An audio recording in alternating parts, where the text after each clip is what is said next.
After weeks of unexplained murders, the ominous unknown killer is still on the rise. After little evidence has been found, a young boy states that he survived one of the killer's attacks and bravely tells his story. "I had a bad dream and I woke up in the middle of the night," says the boy. "I saw that for some reason the window was open, even though I remember it being closed before I went to bed. I got up and shut it once more. Afterwards, I simply crawled under my covers and tried to get back to sleep.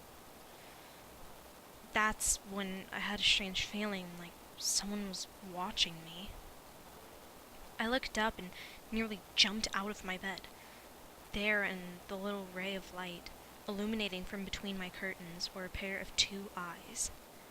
They weren't regular eyes. They were dark, ominous eyes.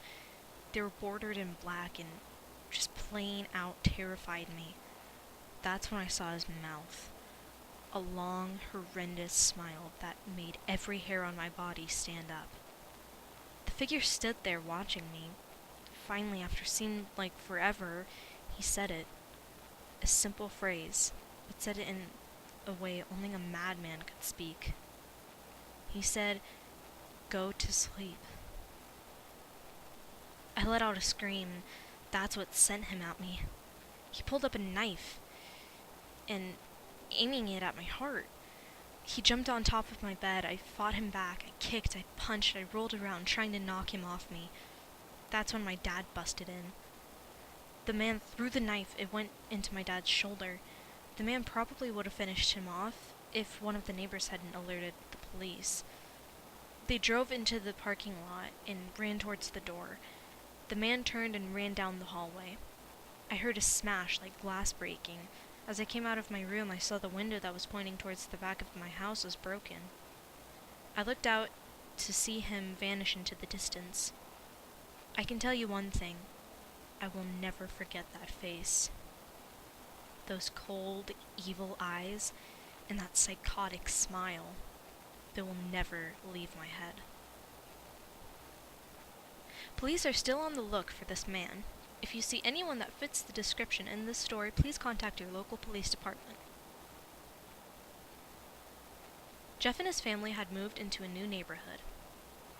His dad had gotten a promotion at work, and they thought it would be best to live in one of those fancy neighborhoods. Jeff and his brother Lou couldn't complain, though. A new, better house. What was not to love? As they were getting unpacked, one of their neighbors came by. "Hello," she said. "I'm Barbara. I live across the street from you. Well, I just wanted to introduce myself and to introduce my son." She turns around and calls her son over. "Billy, these are our new neighbors." Billy said hi and ran back to play in his yard. "Well," said Jeff's mom, "I'm Margaret, and this is my husband Peter and my two sons, Jeff and Lou." They each introduced themselves, and then Barbara invited them to her son's birthday. Jeff and his brother were about to object when their mother said that they would love to. When Jeff and his family are done packing, Jeff went up to his mom. "Mom, why would you invite us to some kid's party? If you haven't noticed, I'm not some dumb kid." "Jeff," said his mother, "we just moved here. We should show that we want to spend time with our neighbors. Now we're going to the party, and that is final." Jeff started to talk, but stopped himself, knowing that he couldn't do anything. Whenever his mom said something, it was final. He walked up to his room and plopped down on his bed. He sat there looking at his ceiling when suddenly he got a weird feeling. Not so much a pain, but a weird feeling. He dismissed it as just some random feeling. He heard his mother call him down to get his stuff and walked down together. The next day, Jeff walked down the stairs to get breakfast and got ready for school. As he sat there, eating his breakfast, he once again got that feeling. This time it was stronger.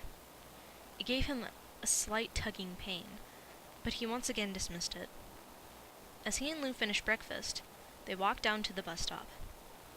They sat there waiting for the bus, and then, all of a sudden, some kid on a skateboard jumped over them, only inches above their laps.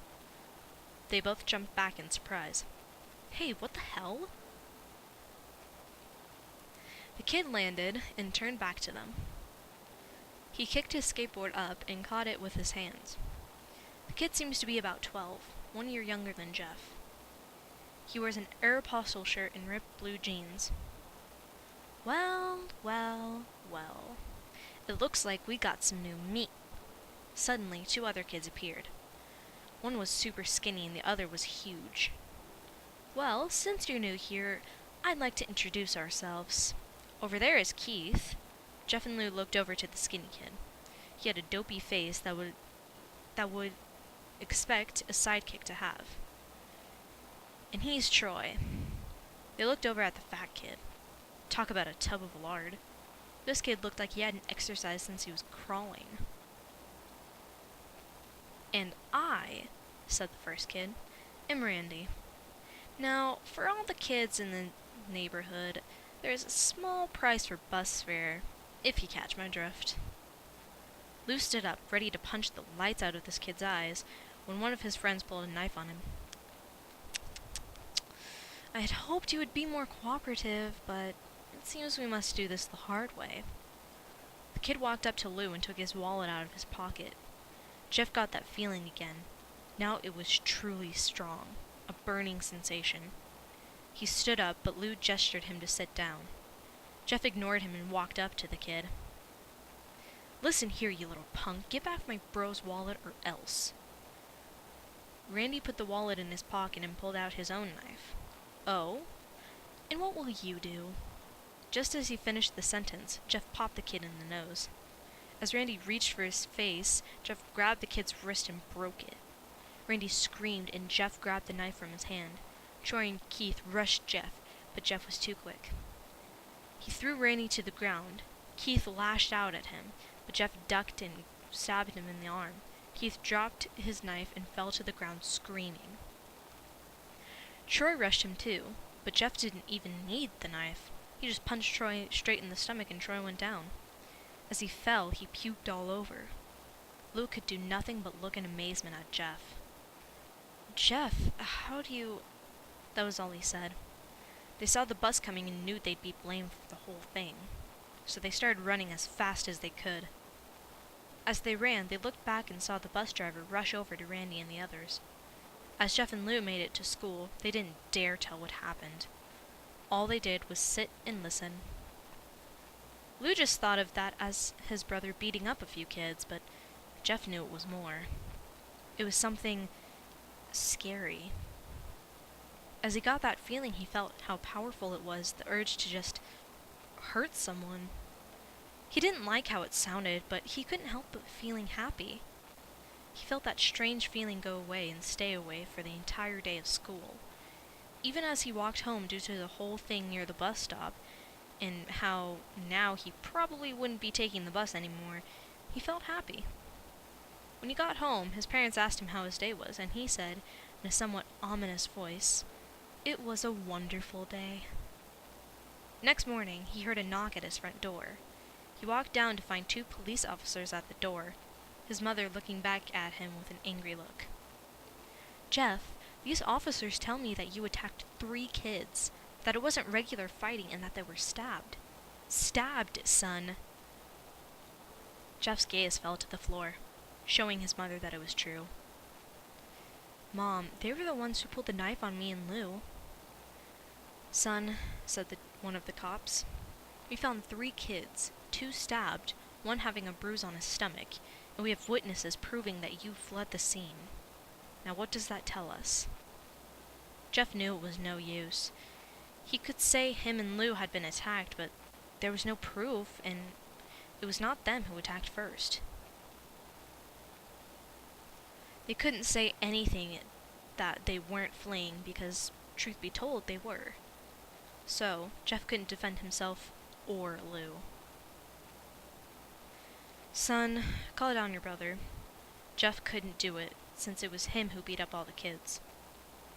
"Sir, it was me. I was the one who beat up the kids.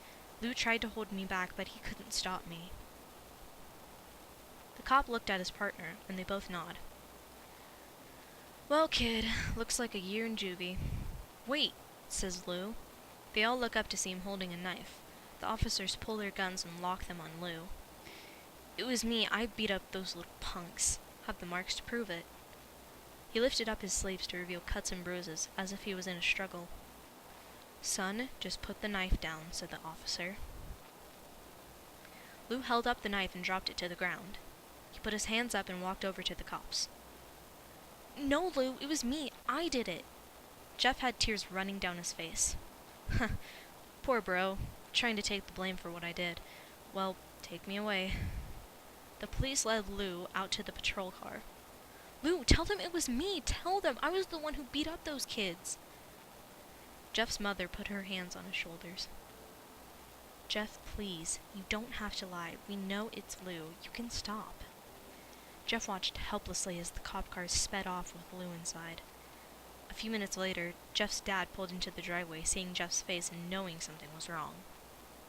Son, what is it?" Jeff couldn't answer. His vocal cords were strained from crying. Instead, Jeff's mother walked his father inside to break the bad news to him as Jeff wept in the driveway.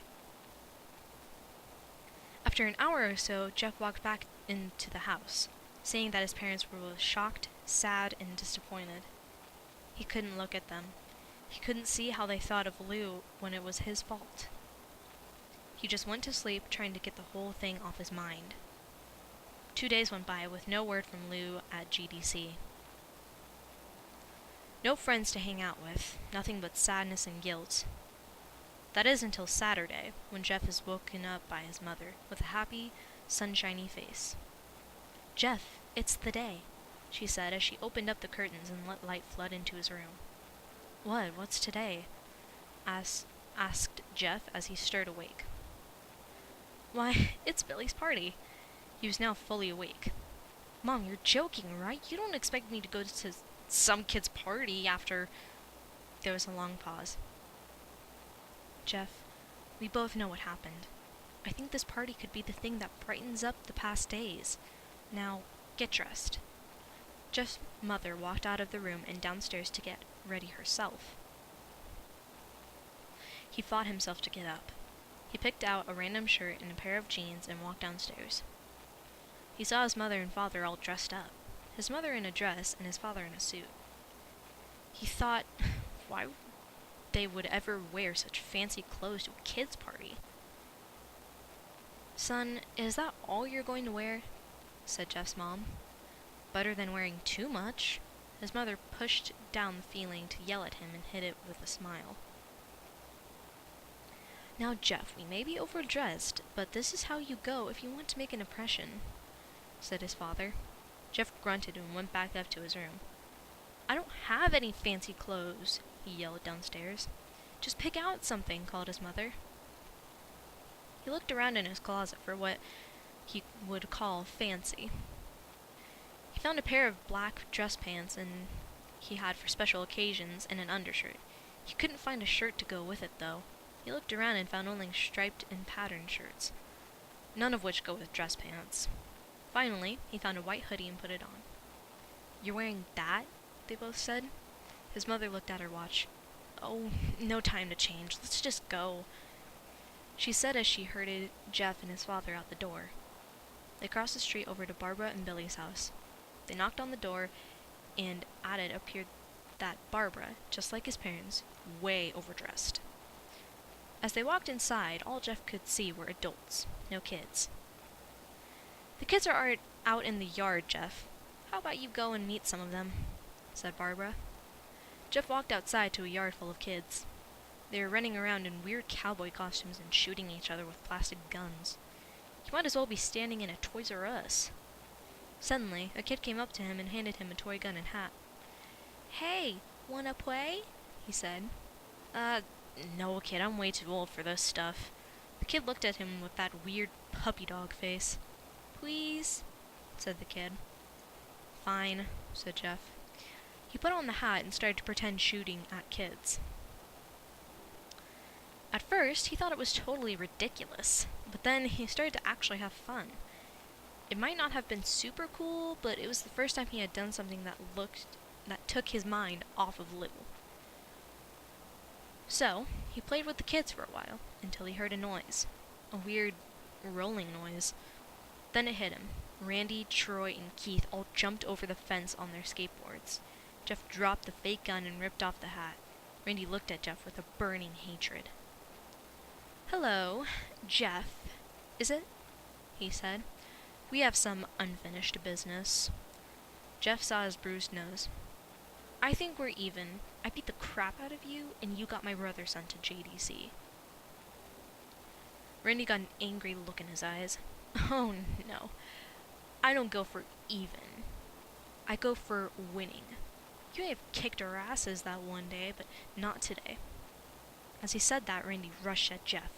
They both fell to the ground. Randy punched Jeff in the nose, and Jeff grabbed him by the ears and headbutted him. Jeff pushed Randy off of him, and both rose to their feet. Kids were screaming, and parents were running out of the house. Troy and Keith both pulled guns out of their pockets. "No one interrupts, or guts will fly," they said. Randy pulled a knife on Jeff and stabbed it into his shoulder. Jeff screamed and fell to his knees. Randy started kicking him in the face. After 3 kicks, Jeff grabs his foot and twists it, causing Randy to fall to the ground. Jeff stood up and walked towards the back door. Troy grabbed him. "Need some help?" He picks Jeff up by the back of the collar and throws him through the patio door. As Jeff tries to stand, he is kicked down to the ground. Randy repeatedly started kicking Jeff until he starts to cough up blood. "Come on, Jeff, fight me." He picks up Jeff and throws him into the kitchen. Randy sees a bottle of vodka on the counter and smashes the glass over Jeff's head. "Fight!" He throws Jeff back into the living room. "Come on, Jeff, look at me." Jeff glances up, his face riddled with blood. "I was the one who got your brother sent to JDC, and now you're just gonna sit there and let him rot in there for a whole year? You should be ashamed." Jeff starts to get up. "Oh, finally you stand up and fight." Jeff is now to his feet, blood and vodka on his face. Once again, he gets that strange feeling, the one in which he hasn't felt for a while. "Finally, he's up," says Randy as he runs at Jeff. That's when it happens. Something inside Jeff snaps. His psyche is destroyed, all rational thinking is gone. All he can do is kill. He grabs Randy and pile drives him to the ground. He gets on top of him and punches him straight in the heart. The punch causes Randy's heart to stop. As Randy gasps for breath, Jeff hammers down on him. Punch after punch, blood gushes from Randy's body until he takes one final breath and dies. Everyone is looking at Jeff now. The parents, the crying kids, even Troy and Keith. Although they easily break from their gaze and point their guns at Jeff. Jeff sees the guns trained on him and runs for the stairs. As he runs, Troy and Keith let out fire on him, each shot missing. Jeff runs up the stairs. He hears Troy and Keith following up behind. As they let out their final rounds of bullets, Jeff ducks into the bathroom. He grabs the towel rack and rips it off the wall. Troy and Keith race in, knives ready. Troy swings the knife at Jeff, who backs away and bangs the towel rack into Troy's face. Troy goes down hard, and now all that's left is Keith. He is more agile than Troy, though, and ducks when Jeff swings the towel rack. He dropped the knife and grabbed Jeff by the neck, pushed him into the wall. A thing of bleach fell down on top of him from the top shelf. It burnt both of them, and they both started to scream. Jeff wiped his eyes as best he could. He pulled back the towel rack and swung it straight into Keith's head. As he lay there, bleeding to death, he let out an ominous smile. "What's so funny?" asked Jeff. Keith pulled out a lighter and switched it on. "What's funny," he says, "is that you're covered in bleach and alcohol." Jeff's eyes widened as Keith threw the lighter at him. As soon as the flame made contact with him, the flames ignited the alcohol in the vodka. While the alcohol burned him, the bleach bleached his skin. Jeff let out a terrible screech as he caught on fire. He tried to roll out the fire, but it was no use. The alcohol had made him a walking inferno. He ran down the hall and fell down the stairs. Everybody started screaming as they saw Jeff, now a man on fire, drop to the ground nearly dead. The last thing Jeff saw was his mother and the other parents trying to extinguish the flame. That's when he passed out. When Jeff woke up, he had a cast wrapped around his face. He couldn't see anything, but he felt a cast on his shoulder and stitches all over his body. He tried to stand up, but he realized that there was some tube in his arm, and when he tried to get up, it fell out, and a nurse rushed in. "I don't think you can get out of bed just yet," she said, as she put him back in his bed and reinserted the tube. Jeff sat there with no vision, no idea of what his surroundings were. Finally, after hours, he heard his mother. "Honey, are you okay?" she asked. Jeff couldn't answer, though. His face was covered, and he was unable to speak. "Oh, honey, I have great news. After all the witnesses told the police that Randy confessed of trying to attack you, they decided to let Lou go." This made Jeff almost bolt up, stopping halfway, remembering the tube coming out of his arm. "He'll be out by tomorrow, and then you two will be able to be together again." Jeff's mother hugs Jeff and says her goodbyes. The next couple of weeks were those where Jeff was visited by his family. Then came the day where his bandages were to be removed. His family were all there to see it, what he would look like. As the doctors unwrapped the bandages from Jeff's face, everyone was on the edge of their seats. They waited until the last bandage holding the cover over his face was almost removed. "Let's hope for the best," said the doctor. He quickly pulls the cloth, letting the rest fall from Jeff's face. Jeff's mother screams at the sight of his face. Lou and Jeff's dad stare awestruck at his face. What happened to my face?" Jeff said. He rushed out of bed and ran to the bathroom. He looked in the mirror and saw the cause of distress. His face, it was horrible. His lips were burnt to a deep shade of red. His face was turned into a pure white color, and his hair singed from brown to black. He slowly put his hand to his face. It had a sort of leathery feel to it now. He looked back at his family, then back at the mirror. "Jeff," said Lou, "it's not that bad." "Not that bad?" said Jeff. "It's perfect." His family were equally surprised. Jeff started laughing uncontrollably. His parents noticed that his left eye and hand were twitching. Jeff, are you okay?" "Okay? I've never felt more happy." "Look at me. This face goes perfectly with me." He couldn't stop laughing. He stroked his face, feeling it, looking at it in the mirror. What caused this? Well, you may recall that when Jeff was fighting Randy, something in his mind, his sanity, snapped. Now he was left as a crazy killing machine. That is, his parents didn't know. "Doctor," said Jeff's mom, "is my son all right, in the head?" "Oh yes, this behavior is typical for patients that have taken very large amounts of painkillers. If his behavior doesn't change in a few weeks, bring him back here and we'll give him a psychological test." "Oh, thank you, doctor." Jeff's mother went over to Jeff. "Jeff, sweetie, it's time to go." Jeff looks away from the mirror, his face still formed into a crazy smile. "'Kay, Mommy."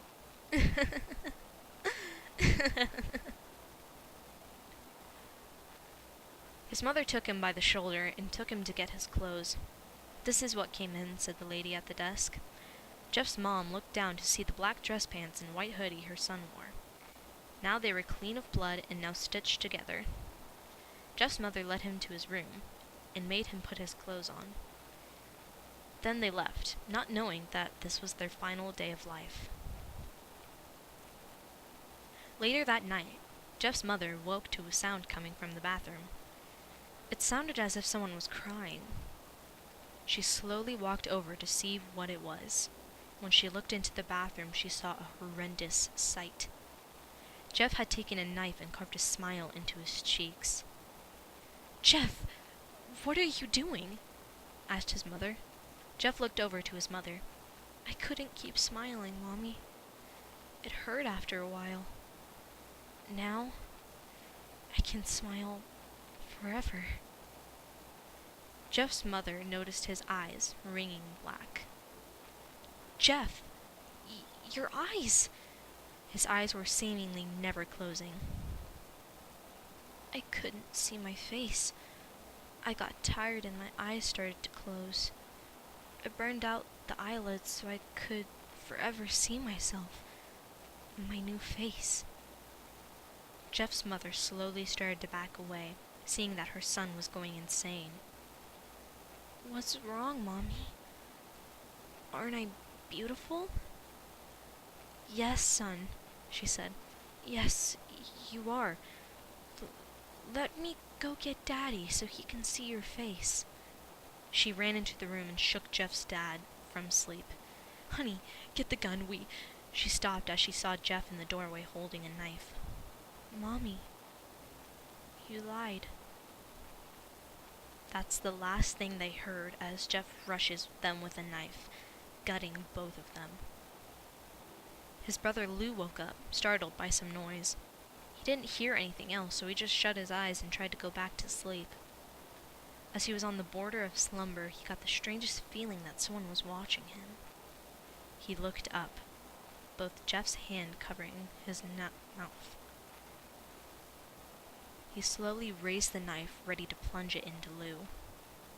Lou thrashed here and there, trying to escape Jeff's grip. Shh, Jeff said.